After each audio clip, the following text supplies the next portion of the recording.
श्री राम। बड़ा उत्साह से भारत पाक का ये बोल रहे हैं, जय श्री राम, जय जय श्री राम, भारत माता की, भारत माता की। रण का ये बड़ा विहंगम दृश्य है। चारों तरफ दृष्टि दिखाएंगे। अथाह रण, मृग मरीचिका के रूप में चमकता हुआ रण।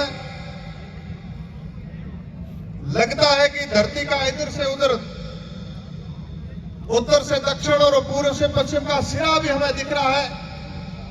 ऐसा सुंदर चमकता था रण। उसके बीच में जिले भर से आए हुए सज्जन महानुभाव, मातृशक्ति और वो सेना के नौजवान जो 24 घंटे बंदूक लिए हुए सीमा की सुरक्षा कर रहे हैं, और उनकी बदौलत हम 24 घंटे घर पे शांति की नींद लेते हैं और अपनी अपनी सांस्कृतिक प्रस्तुतियां करने के लिए कोने कोने से पधारे हुए, चाहे भजन की प्रस्तुति है, चाहे गीत की है, चाहे नृत्य की है। अपने आप में आज एक ऐतिहासिक दिन।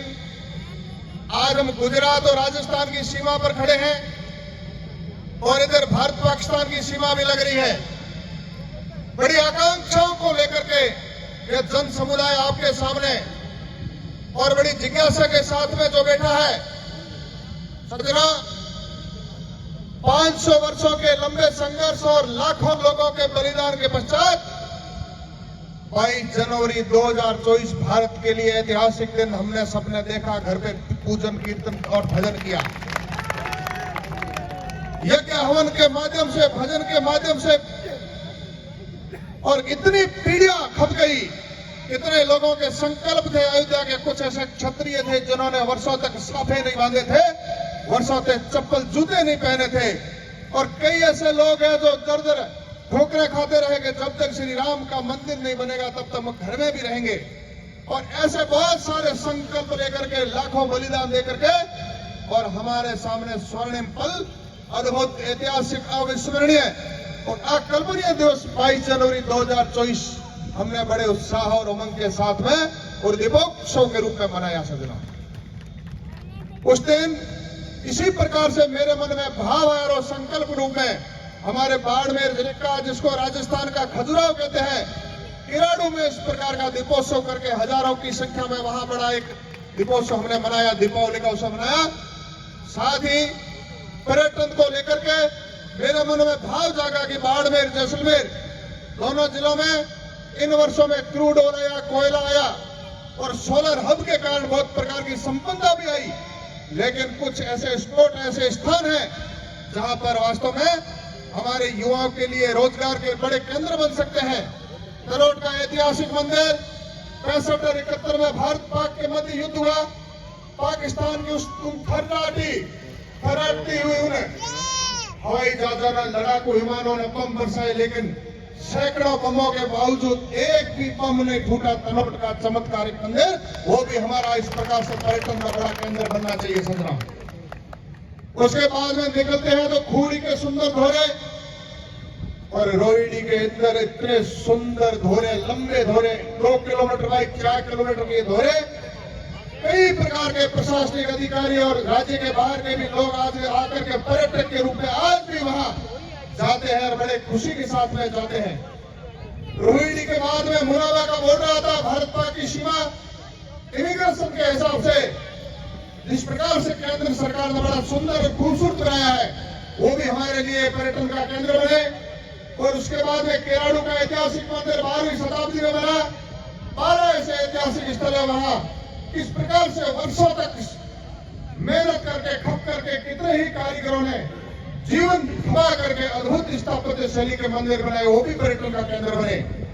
वीर विक्रमादित्य ने हिमराज से और महादेवी को अंशावतार के रूप में ला करके जिस प्रकार से वीराता में वाकरवा का ऐतिहासिक मंदिर है, वो भी पर्यटन का केंद्र बने।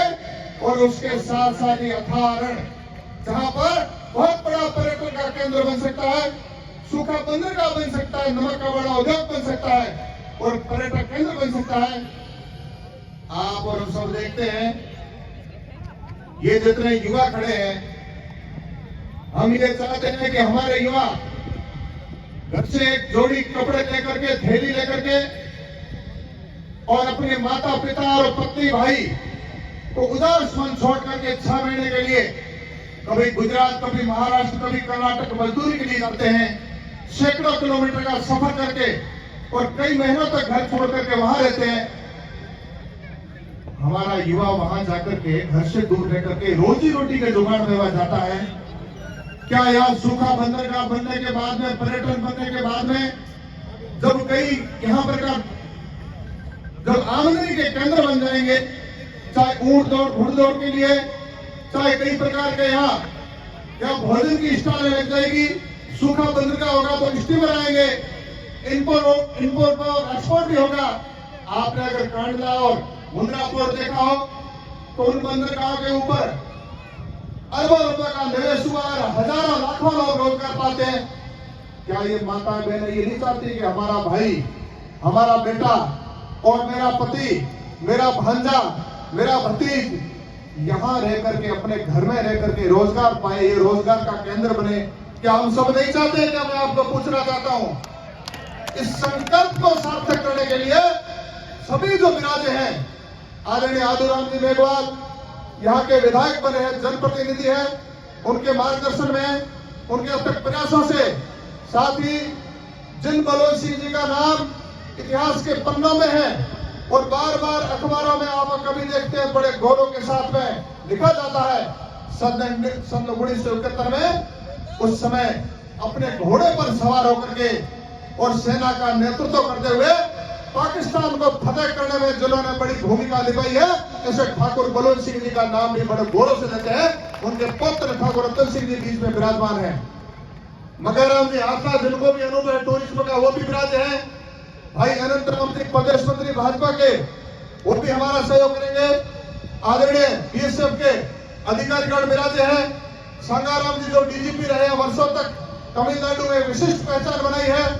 किशोर सिंह जी कांदोड़ भी है। भाई जोगराज सिंह जी चौहान, तन सिंह जी के सुपुत्र, एक सेवक के रूप में। उसके अलावा बहुत सारे सज्जन महानुभाव, कई राजनीतिक कार्यकर्ता हैं और कई सरकारी सेवा में भी बड़े बड़े अधिकारी भी हैं, गांव से पधारे हुए जनप्रतिनिधि है, प्रधान भाई मुकेश जी कोहली भी है। उसके अलावा बहुत सारे सज्जन महानुभाव है, अपना अपना वैशिष्ट्य लिए हुए हैं, अपने आप में बड़ी बड़ी हस्तियां भी है, मातृशक्ति भी है और ग्रामीण सज्जन महानुभाव है। मेरा आप सबसे निवेदन है कि जिस प्रकार से एक पर्यटन केंद्र और यहाँ सूखा बंदरगाह, नमक का उद्योग सब मिला करके यहाँ एक हमारा एक आर्थिक उपार्जन का बहुत बड़ा केंद्र बने, हब बने, इस संकल्प को सार्थक करने के लिए आपके सबके सहयोग की आवश्यकता है। सदना ये कार्यक्रम जो किया है, सांस्कृतिक कार्यक्रमों के माध्यम से हजारों लोग आए, हमने देखा, रण की बात सुन ली और हम यहाँ से चले जाएंगे, इतना नहीं है। इसके बाद में नेक्स्ट मेरा जो कार्यक्रम है वो ये है कि प्रदेश और दिल्ली से बड़े नेता और मंत्री ला करके पहले उनको विजन बताया जाएगा, उनको ला करके इस रण के लिए कुछ किया जा सके आप सबके हजारों की उपस्थिति में, और कुछ उनको समझा कि ऋण के लिए, सूखा बंदरगाह के लिए घोषणा करूंगा, ऐसे मन में संकल्प है। आप सबके सहयोग की आवश्यकता है सदना। इसलिए मैं आपसे निवेदन करना चाहता हूं, ये अपने मने विद्यार्थी भी बैठे हैं, कई मेरे नौजवान साथी भी खड़े हैं और बड़ी आयु के बुजुर्ग भी विराजे हमारे मार्गदर्शक के रूप में। हम सभी संकल्पबद्ध होकर के, ये हमारा सीमा का बड़ा स्थान है, सुरक्षा के हिसाब से भी, और एक सेतु एक तरह से दोनों राष्ट्रों को भी बांधता है, दोनों राज्यों को भी बांधता है। ये हमारा सेतु बहुत बड़ी पर्यटन नगरी बने, बहुत बड़ा आर्थिक हब बने, सूखा बंदरगाह बने, नमक का बड़ा उद्योग हो, कारोबार हो, बहुत प्रकार के स्टीमर आए, आयात निर्यात हो और हिंदुस्तान का बहुत बड़ा यहाँ आर्थिक उपार्जन का केंद्र बने। यह संकल्प जो मेरे मन में है, संकल्प को सार्थक करने के लिए आप सबके सहयोग की आवश्यकता है सदना। आज एक ऊंट वाला, एक घोड़े वाला सम, और आप देख सकते हैं कि अपने पूरे परिवार के आर्थिक उपार्जन की व्यवस्था करता है। आप कल्पना करिए कि वो तो केवल कुछ मात्र घोड़े हैं गिनती के, इतना अथाह रण आकर के कितनी बड़ी संभावना है। इन सारी संभावना को लेकर के सबके मार्गदर्शन से, सबके सहयोग से और आप सबके इस प्रकार के संकल्प और सहयोग के बलबूते यहाँ बहुत बड़ा पर्यटन केंद्र विकसित करके हम दोनों राज्यों को जोड़ते हुए, चूंकि भारतमाला भी बन गई, बहुत सारी यहाँ मल्टीनेशनल कंपनियां हैं बाड़मेर जिले में, करोड़ों रुपए का CSR का जो फंड आता है, उस फंड को भी यहाँ लगा करके हजारों युवाओं के रोजगार का केंद्र बने, यह मेरे मन में संकल्प है। और मुझे बड़ी उम्मीद है कि आप इस संकल्प को सार्थक करने के लिए निश्चित रूप से कदम बढ़ा करके आप सहयोग करेंगे।